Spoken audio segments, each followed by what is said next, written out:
Hello students, hope so you all are fine and enjoying this period. Today I am giving you the second lecture of your SST chapter 2 in history, the expansion of British power. The topics to be covered in the today's lecture are: first, arrival of trading companies; second, trade rivalry; third, Anglo-French rivalry; fourth, the British in Bengal; fifth, Battle of Plassey 1757; sixth, Bengal after Plassey; seventh, Battle of Buxar 1764; eighth, Bengal after Buxar. So our first topic is arrival of trading companies. From 17th century onwards, trading companies from Portugal, Holland, England, France and Denmark came India. They set up factories in India. Now what are factories?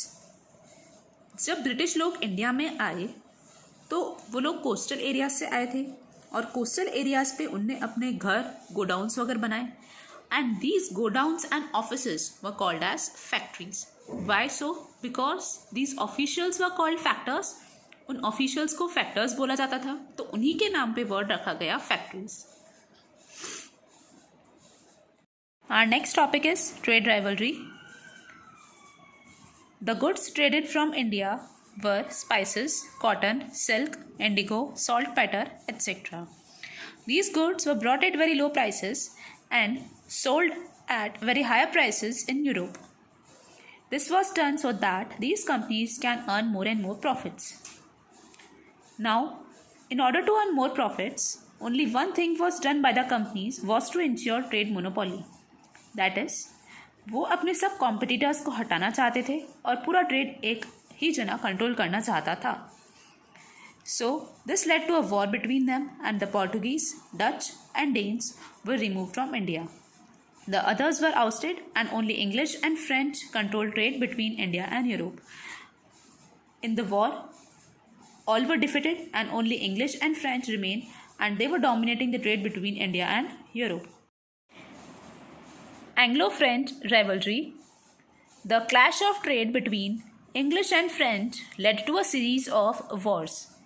These wars were commonly known as Carnatic Wars. These wars were fought in the present state of Tamil Nadu. They fought thrice in Carnatic. Carnatic is the name of the place. And these wars lasted for about 20 years, from 1744 to 1763. Then French became weak and thus the English won. The British established power in India. The British in Bengal. In early 17th century, English East India Company got trade concessions and privileges from Mughals. After death of Aurangzeb, the Mughals became weak. British took advantage of the situation and in 1717 they obtained the right to trade without paying the custom duty. The Bengal at that time was ruled by firstly Murshid Quli Khan, secondly Shujauddin, third Alivardi Khan. The Alivardi Khan did not want the company to trade freely, so he laid down two conditions for the company to follow or to lose its right to trade in Bengal. These two conditions were: officials of company doing private trade shall pay custom duty, and if not, the privilege will be withdrawn altogether. Secondly, the company shall not extend its fortifications. By this time, the company had become very strong. But in 1756, the next Nawab, Siraj-ud-Daulah, became Nawab of Bengal. He asked company to remove all fortifications in Kolkata. Company refused, so Nawab sent troops and occupied the forts. The British now decided to depose Siraj-ud-Daulah and install a puppet Nawab. This led to a war between them. Battle of Plassey, 1757. On 23rd June 1757, the armies of Siraj-ud-Daulah and British met at Plassey. Plassey is the name of place. British army was led by Robert Clive. Mir Jafar, the commander-in-chief of Nawab, and his loyal army did not participate in the war. They went in favor of British. Next, Jagat Seth, the richest banker of Bengal, also refused to help Nawab under the pressure of British. The Siraj-ud-Daulah was defeated. He was imprisoned and later on killed. the British made Mir Jafar the Nawab of Bengal. Bengal after Plassey. Mir Jafar was puppet in the hands of British as they constantly demanded more and more money from him. When he could not pay, he was replaced by Mir Qasim. Mir Qasim granted the company the right to collect revenue from the districts of Burdwan, Midnapur and Chittagong. After some years, he tried to free himself and dismiss the court officials who favored British.